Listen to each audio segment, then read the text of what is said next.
As Pakistan is left without a leader following the unexpected death of Mohammad Ali Jinnah, Governor-General of the Dominion of Pakistan, Mr. Jinnah had resigned his presidency of the Muslim League, which essentially governs Pakistan, on the grounds that it was improper for the Governor-General to also serve as the nominal head of a political party. The death of Jinnah was the biggest tragedy of all times for nascent state of Pakistan. The leader who fought for the creation of Pakistan never got the chance to lay the foundation of a strong democratic state. He was the president of the Constituent Assembly of Pakistan at the time. There are numerous aspects to Muhammad Ali Jinnah's death and the establishment of Pakistan. You must have heard something about it. However, there is a mystery surrounding Jinnah's death. No one has ever been able to solve this puzzle. Nobody has ever been able to uncover the truth or a conspiracy. I just told you how Pakistan's first prime minister was assassinated and how it was all planned. It has not yet been summarized. Benazir Bhutto, a former prime minister of Pakistan, 1988 to 90 and 1993 to 96, first woman leader of a Muslim nation in modern history. Benazir Bhutto was assassinated, and there are many names involved, but it has yet to be summed. Jinnah was an Indian politician who successfully campaigned for an independent Pakistan and became its first leader. He is known there as Quaid-e-Azam, or Great Leader. Muhammad Ali Jinnah was born on 25 December 1876 in Karachi, now in Pakistan, but then part of British-controlled India. His father was a prosperous Muslim merchant. Jinnah studied at Bombay University and at Lincoln's Inn in London. He then ran a successful legal practice in Bombay. He was already a member of the Indian National Congress, which was working for autonomy from British rule. When he joined the Muslim League in 1913, the League had formed a few years earlier to represent the interests of Indian Muslims in a predominantly Hindu country, and by 1916 he was elected its president.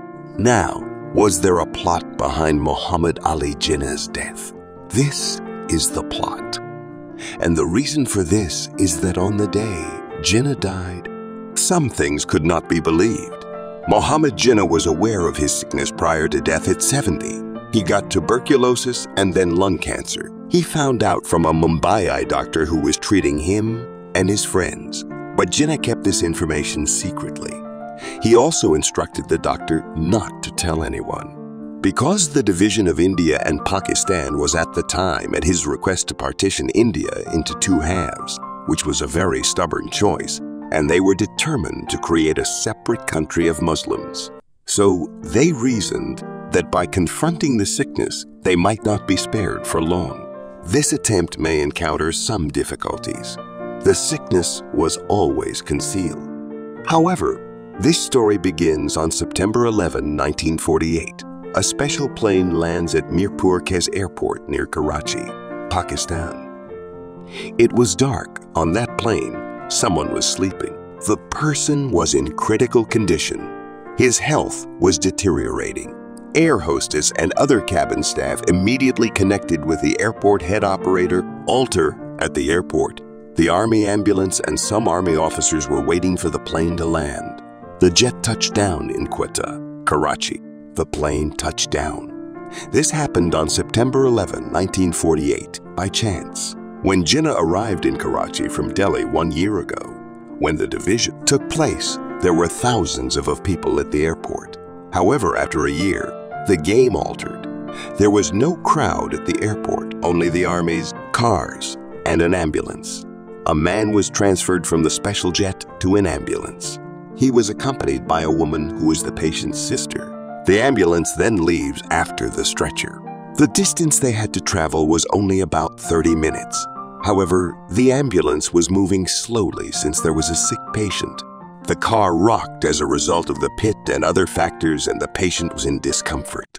The driver, who was driving the Army ambulance, took care of this, and the automobile was moving slowly. The ambulance was going to arrive at its location after 30 minutes, but then the ambulance came to a halt in the middle of the road. The patient was in poor health. It was really hot and humid. The patient was having difficulty breathing. and the ambulance came to a halt in the middle of the road. When asked what happened, the driver stated no one would believe it.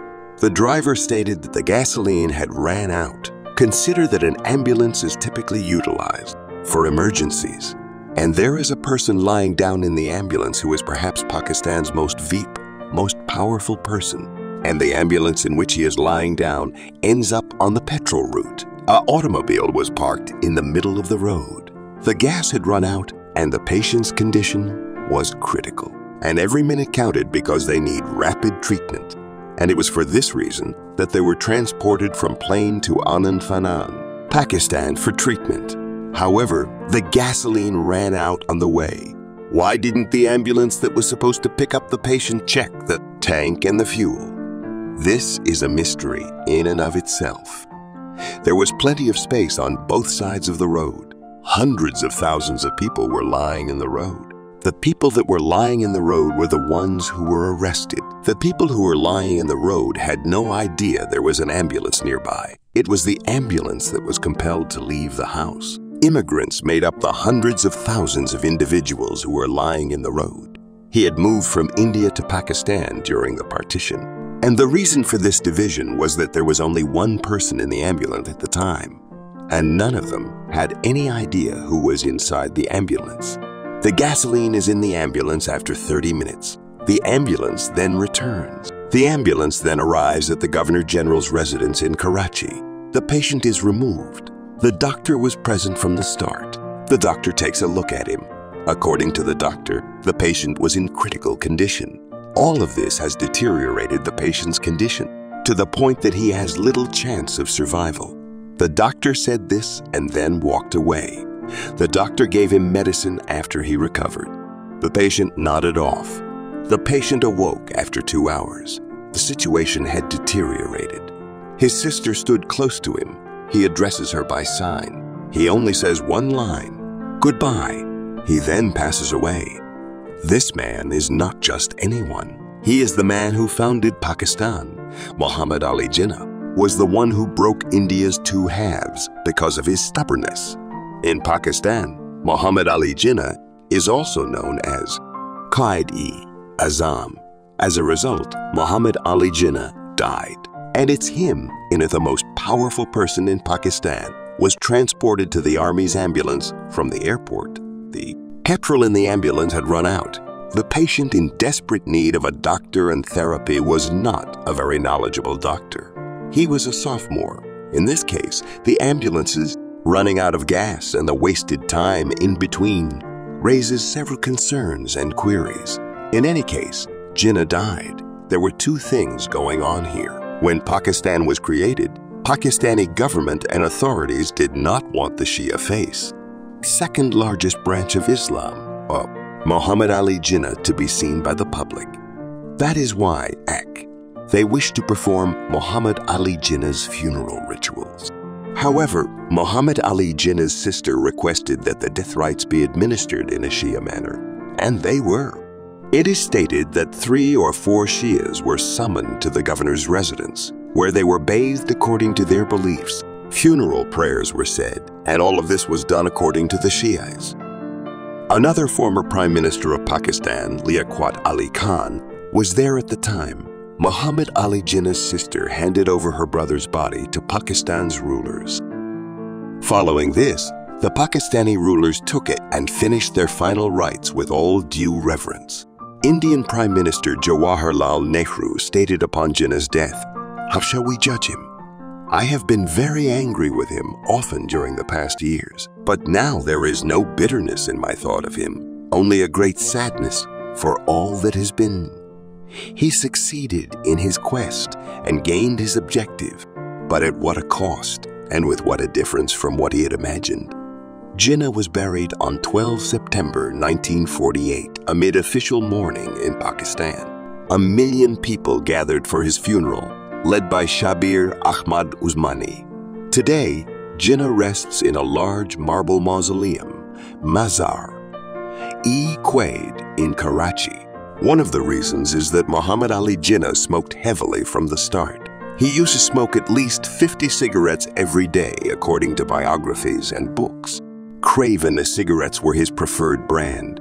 I was terrified about visiting the doctor. They always say this to avoid discussing their sister or other individuals. The doctors themselves have no idea what the sickness is or what treatment is available. It was down that Jinnah is claimed to have asked the doctor if I might smoke when I was terribly sick the last time. "You can smoke, but not in public," doctor replied. They then transferred him to another location, and they forced him to travel in this state when he couldn't even stand on his own. Then he got sick again and was brought away by the army's ambulance. The petrol ran out on the way.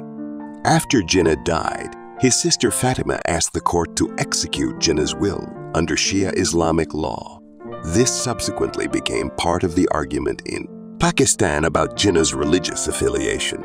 Journalist Khalid Ahmed wrote that Jinnah was at pains to gather the Muslims of India under the banner of a general Muslim faith and not under a divisive sectarian identity.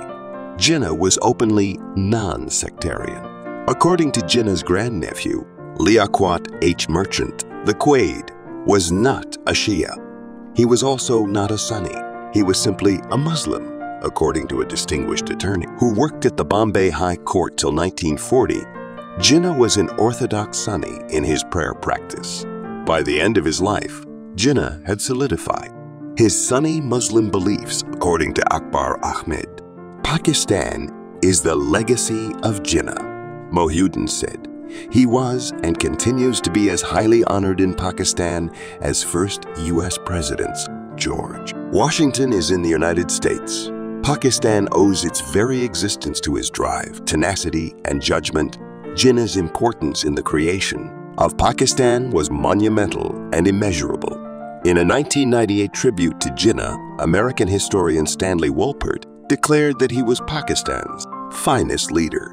His birthday is observed as a national holiday, Quaid-e-Azam Day, in Pakistan. Jinnah earned the title Quaid-e-Azam, meaning great leader.